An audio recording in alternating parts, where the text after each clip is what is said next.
से ही होगा आत्म परिवर्तन। आत्मचिंतन से ही होगा आत्म परिवर्तन। आत्म परिवर्तन करेगा, आत्म परिवर्तन करेगा, विश्व परिवर्तन।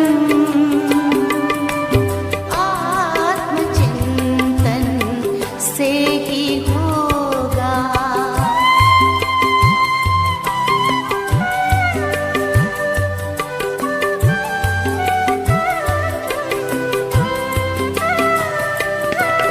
विश्व के कल्याण हित कुछ एक पल को लीजिए। विश्व के कल्याण हित कुछ एक पल को लीजिए। शांत और एकांत मन में ध्यान इतना दीजिए। शांत और एकांत मन में ध्यान इतना दीजिए। हम कौन आए क्यों यहाँ, हम कौन आए क्यों यहाँ, करें आत्म अन्वेषण। आत्मचिंतन से ही होगा आत्म परिवर्तन। आत्म परिवर्तन करेगा, आत्म परिवर्तन करेगा, विश्व परिवर्तन। आत्मचिंतन से ही होगा। ओम शांति। Good morning. 26 नवंबर 2021 प्रातः मुरली। बाप दादा मधुबन। मीठे बाबा बोले, मीठे बच्चे स्वयं को राजयोगी समझ विकारी संबंधों से ममत्व निकाल दो। सिर्फ तोड़ निभाने के लिए साथ रहो। प्रश्न, तुम बच्चों ने देहभान को भुलाया है, इसका यादगार शास्त्रों में किस रूप से दिखाया है? उत्तर, दिखाते हैं पांडव पहाड़ों पर गल गए, परंतु उनको क्या पड़ी थी जो पहाड़ों पर बर्फ में जाकर शरीर छोड़ेंगे। ला कहता है, हिमालय के पहाड़ों पर कोई शरीर नहीं छोड़ते, बाकी तुम योग बल से शरीर छोड़ देते हो। देह भान को भूल और शरीरी बनने की प्रैक्टिस करते हो। ओम शांति। रूहानी बाप रूहानी बच्चों को समझाते हैं। समझाते तो हर रोज हैं, फिर भी कई बातें भूल जाती है।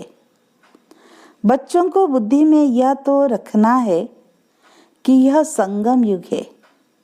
हम संगम युग पर है। बाप आते भी हैं संगम युग पर। कलयुग अंत और सतयुग आदि का संगम गाया हुआ है। बुलाते भी इस समय हैं। पतित दुनिया कहा जाता है कलयुग के अंत को, इसलिए और कोई टाइम पर बुलाते नहीं। बाप आएंगे भी नहीं। जब कलयुग का अंत होता है तभी मुझे बुलाते हैं, बाबा हम पतितों को पावन बनाने आओ। कलयुग के अंत और सतयुग के आदि में आओ। बुलाते हैं, परंतु उनको पता नहीं है कि कल्प की आयु कितनी है। समझते हैं भक्ति करते करते, धक्का खाते खाते आखिरी में मिल ही जाएंगे। कल्प का अंत कब होगा यह किसी को पता नहीं है। याद करते ही तब है जब कलयुग का अंत होता है। सतयुग त्रेता में तो है ही सुख, द्वापर में भी इतना दुख नहीं होता है। कलयुग में मनुष्य जब बहुत दुखी होते हैं तब बाप को पुकारना शुरू करते हैं। तमो प्रधान माना दुखी तब ही पुकारेंगे ना, हे दुख हरता सुख करता आओ। दुख के बंधन तो बहुत है, दुख के टाइम ही भगवान को पुकारते हैं कि इस बंधन से छुड़ाओ। जब कोई रास्ता नहीं मिलता है तो बहुत जोर से पुकारते हैं, परंतु फिर भी पाते नहीं। जैसे मेज भूल भुलैया होता है ना, जहां से भी जाते हैं रास्ता नहीं मिलता। जब थक जाते हैं फिर चिल्लाते हैं। तो यहाँ भी मनुष्य जब बहुत दुखी हो जाते हैं तब चिल्लाते हैं, हे दुख हरता सुख करता, हे अंधों की लाठी। इस समय ही पुकारते हैं, हे अंधों की लाठी। अभी तुम संगम पर हो, एक तरफ है पांडव और दूसरी तरफ है कौरव। अंधा उनको कहा जाता है जो रचयिता और रचना के आदि मध्य अंत को नहीं जानते हैं। सज्जे उनको कहा जाता है जो बाप द्वारा रचता और रचना को जान गए हैं। तुम तो समझाते हो हमको राज्य भाग्य मिला है, तब तो चित्र दिखाते हैं। सतयुग है शिव बाबा का स्थापन किया हुआ, इसलिए उनका नाम पड़ा शिवालय। फिर विकारी बनते हैं तो वाम मार्ग की स्थापना होती है, इसलिए इसको वेश्यालय कहा जाता है। सतयुग है शिवालय, कलयुग है वेश्यालय। तुम संगम युगी ब्राह्मणों को यह मालूम है कि अभी हम न वेश्यालय में हैं और न शिवालय में हैं। हम शिवालय में जा रहे हैं। अभी वेश्यालय विकारी संबंधों से हमारा ममत्व निकल गया है। अभी हमारा भविष्य के संबंधों से ममत्व। हम अभी राजयोगी हैं, वह है योगी। उनसे हमारा क्या कनेक्शन है? फिर भी तोड़ निभाने के लिए रहना तो अपने घर में ही है। फिर भी ब्राह्मणों से बहुत कनेक्शन रहता है, क्योंकि ब्राह्मणों जितनी ऊंच सेवा और कोई नहीं कर सकते हैं। रूहानी सेवा करने बाप ही निमित्त बनते हैं। वह बाप भी है, टीचर भी है, तो गुरु भी है। सत्य बाबा, सत्य टीचर, सत्य गुरु भी हैं। सत्य को सुप्रीम ही कहते हैं। उन द्वारा हमको वर्षा मिल रहा है। यह याद रहने से कितनी हर वक्त खुशी रहनी चाहिए। फिर औरों को समझाने के लिए पुरुषार्थ किया जाता है। पहले पहले तो है वह पारलौकिक बाप, वह सत्य शिक्षक भी है, सत्य गुरु भी हैं। सृष्टि चक्र के आदि मध्य अंत का ज्ञान देते हैं, इसलिए उनको ज्ञान का सागर कहा जाता है। पहले पहले तो उनकी महिमा करनी है। वह सत्य बाप, सत्य टीचर, सत्य सत्य गुरु हैं। सत्य धर्म की स्थापना करते हैं। मांगते हैं ना कि एक राज्य हो, वो तो सतयुग में होता है, यहाँ तो हो ना सके। मनुष्य कहते हैं वन वर्ल्ड हो जाए, एकता हो जाए। वर्ल्ड तो एक ही होती है, सिर्फ वर्ल्ड में एक राज्य हो, यह हो सकता है। देवताओं का राज्य था, वहां और कोई हंगामे की बात नहीं थी। बेहद का बाप ही आकर राजधानी स्थापन करते हैं। यह भी अब तुम समझ गए हो। बाप ही राजयोग सिखलाते हैं, न कि श्री कृष्ण। उन्होंने कृष्ण के लिए समझ लिया है। राजयोग सिखलाया ही तब जब राजधानी स्थापन करनी थी। बाकी शास्त्रों में तो है महिमा। सिर्फ महिमा करने से कोई राजयोग सिखलाते हैं क्या? वो गीता आदि जो सुनाते हैं वो कोई राजयोग सिखलाते हैं क्या? गीता सुनाते हैं वो तो सिर्फ जो होकर गए हैं उनकी महिमा करते हैं। भगवान ने जिन्हों को सुनाया उन्होंने ही राज्य पद पाया। बाकी यह त्योहार आदि सब भक्ति मार्ग के हैं। मुख्य है ही संगम युग की बात। शिव बाबा आते हैं, शिव जयंती के बाद कृष्ण जयंती। शिव बाबा के आने के बाद जरूर नई दुनिया स्थापन होगी। कृष्ण तो है सतयुग का मालिक। शिव बाबा ने आकर कृष्ण को ऐसा बनाया। एक कृष्ण को थोड़ी ज्ञान दिया होगा। कृष्णपुरी स्थापन की होगी। आत्मा को तमो प्रधान से सतो प्रधान बनाने के लिए योग सिखाया है। तुम ही फिर सतो रजो तमो में आते हो ना। ऐसे नहीं कि सतयुग में ही तुमको बैठ जाना है। 84 जन्मों का हिसाब भी है। सतयुग के बाद त्रेता, द्वापर, कलयुग जरूर आना ही है। दिन के बाद रात होनी है। सतयुग की स्थापना कौन करते हैं, कैसे करते हैं? क्योंकि सतयुग है ही नई दुनिया। बाप कहते हैं हम पुरानी दुनिया बदलते हैं। यह वही महाभारत की लड़ाई मुसलों की है। कहते हैं पांडव भी थे, पांडवों की जीत हुई, स्वराज्य मिला है जरूर, तो स्वराज्य में आएंगे ना। शरीर भल कहाँ भी छोड़े, राजाई में तो आना है। लौ कहता है हिमालय पहाड़ों पर कोई शरीर छोड़ते नहीं है। योग तो यहाँ ही सीखते हैं। योग बल से ही शरीर छोड़ना है। उनको क्या पड़ी है जो पहाड़ों पर बर्फ में जाकर शरीर छोड़ेंगे। यह भी गपोड़े हैं। जैसे सर्प पुरानी खाल छोड़ नई लेते हैं, वैसे आत्मा भी एक शरीर छोड़ दूसरा लेती है। शांति धाम में जाकर फिर आएंगे सतयुग में। बाबा ने समझाया है सतयुग में शरीर छोड़ेंगे तो आपे ही अपने समय पर, जब शरीर बूढ़ा होता है तब एक शरीर छोड़ दूसरा लेते हैं। वहां तो वापिस शांति धाम में नहीं जाएंगे। शांति धाम में अभी जाना है। अभी वह प्रैक्टिस की जाती है जो तुम्हारी वह प्रैक्टिस अविनाशी हो जाती है। यहाँ तो प्रैक्टिस इसलिए कराते हैं क्योंकि पुरानी दुनिया को ही छोड़ना है। वहाँ तो नई दुनिया है। स्वर्गवासी शरीर छोड़ेंगे तो स्वर्ग में ही आएंगे। नरकवासी शरीर छोड़ेंगे तो नरक में ही रहेंगे। स्वर्ग में जा न सके। सतयुग में तो तब जाएंगे जब बाप आकर राजयोग सिखलाए, तब दैवी राजधानी में अर्थात सतयुग में जा सके। राजा महाराजा का लक़ब यहाँ भी मिलता है, पद दूसरा मिलता है, परंतु नाम वह चलता रहता है, बदल नहीं सकता। कोई कोई का टाइटल कायम कर देते हैं जो पैसे से टाइटल लेते हैं। आगे 1 लाख 2 लाख देते थे तो लक़ब टाइटल मिलता था। तो ये रूहानी बाप रूहानी बच्चों को बैठ समझाते हैं।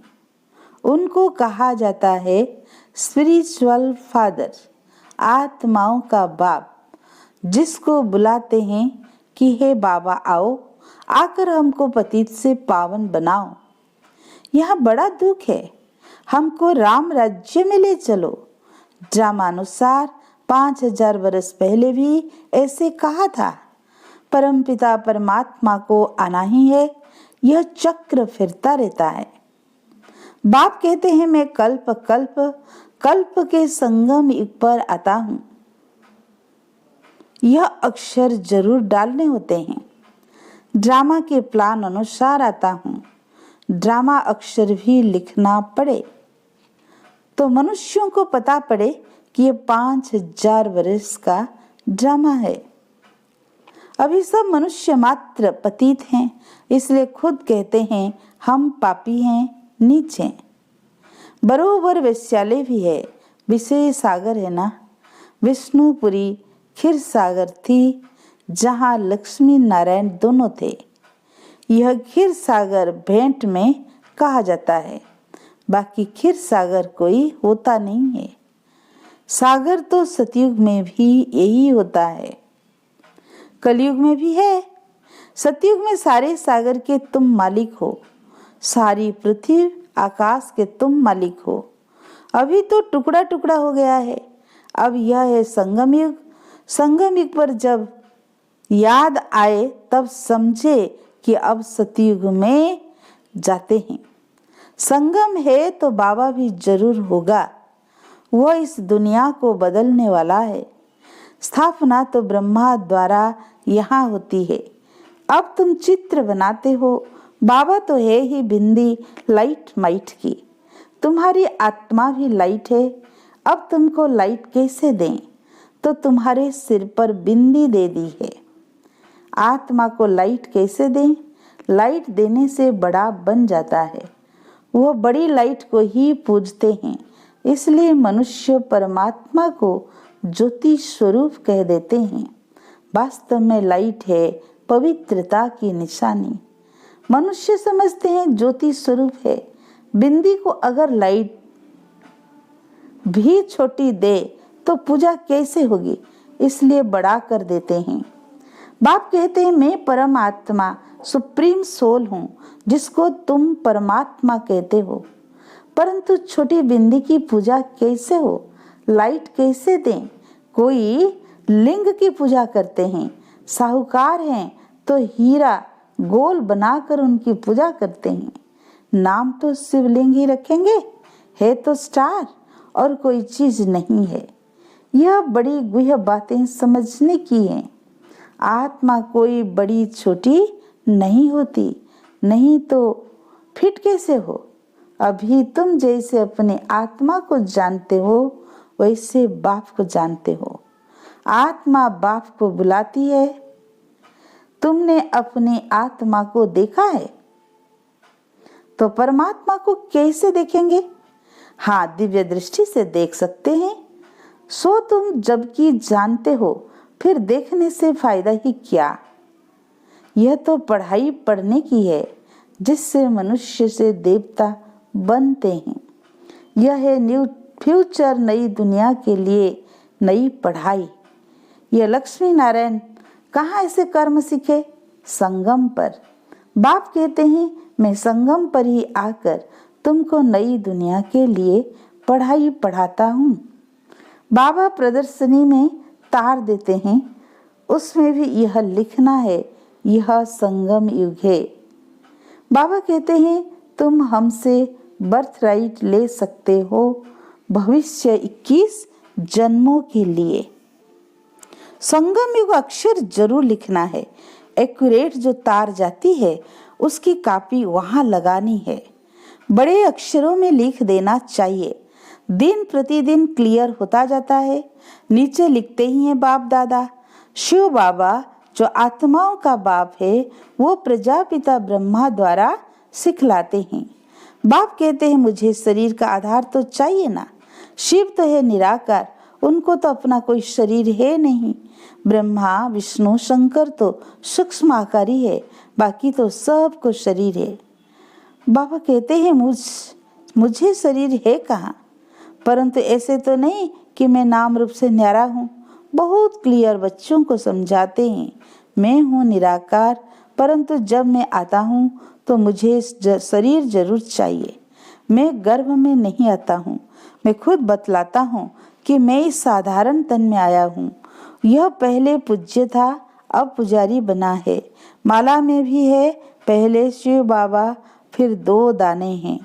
प्रवृत्ति मार्ग है ना, अभी तुमको पता है प्रवृत्ति मार्ग की ही माला है।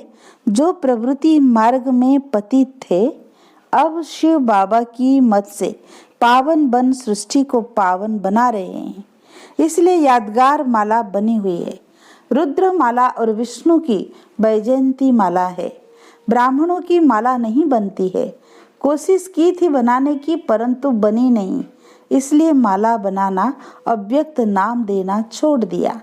नाम जो यहाँ के थे वो नाम यहाँ ही छोड़ फिर वही अपना पुराना नाम ले भाग जाते हैं। उनको उस नए नाम से कोई बुलाएंगे नहीं। तो बाप हमारा बाप टीचर गुरु है, ऐसे बाप को तो बहुत लव से याद करना है, परंतु माया ऐसी है जो भुला देती है, इसलिए अवस्था डगमग होती है, मुरझाएपन की फीलिंग आती है। शिव बाबा की याद से फिर खड़े हो जाते हैं। अच्छा, मीठे मीठे सिकी लदे बच्चों प्रति माता पिता बाप दादा का याद प्यार और गुड मॉर्निंग। रूहानी बाप की रूहानी बच्चों को नमस्ते। हम रूहानी बच्चों के रूहानी बाप दादा को याद प्यार गुड मॉर्निंग नमस्ते नमस्ते। शुक्रिया बाबा, शुक्रिया शुक्रिया। धारणा के लिए मुख्य सार। पहला पॉइंट, विकारी संबंधों से ममत्व निकाल देना है। भविष्य के नए संबंधों से बुद्धि योग लगाना है। सेकंड पॉइंट, औरों को समझाने के लिए हर वक्त खुशी में रहना है। सत बाप, सत शिक्षक और सत गुरु की श्रीमत पर चल अंधों की लाठी बनना है। आज का वरदान, कोमलता को कमाल में परिवर्तन कर माया जीत बनने वाले शक्ति स्वरूप भव। शक्ति स्वरूप बनने के लिए कोमलता को कमाल में परिवर्तन करो। सिर्फ स्वयं के संस्कारों को परिवर्तन करने में कोमल बनो, कर्म में कभी कोमल नहीं बनना। इसमें शक्ति रूप बनना है। जो शक्ति रूप का कवच धारण कर लेते हैं उन्हें माया का कोई भी तीर लग नहीं सकता। इसलिए आपके चेहरे नयन चैन से कोमलता के बजाय शक्ति रूप दिखाई दे, तब माया जीत बन पास विथ ऑनर का सर्टिफिकेट ले सकेंगे। आज का स्लोगन, त्रिकालदर्शी की सीट पर सेट होकर हर कर्म करो तो माया दूर से ही भाग जाएगी। अच्छा, ओम शांति।